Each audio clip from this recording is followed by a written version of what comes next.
కీర్తనల గ్రంథము 30వ అధ్యాయము.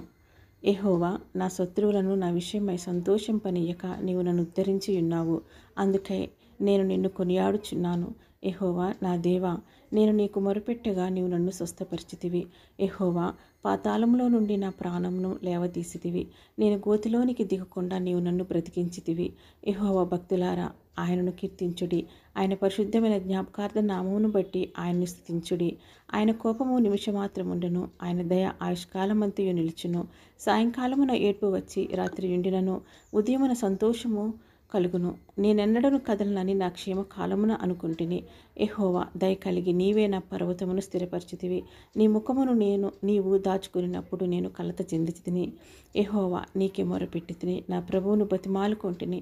నేను గోతిలోనికి దిగిన ఎడల నా ప్రాణము వలన ఏమి లాభము? మన్ను నిన్ను స్తుతించునా? నీ సత్యమును గూర్చి అది వివరించునా?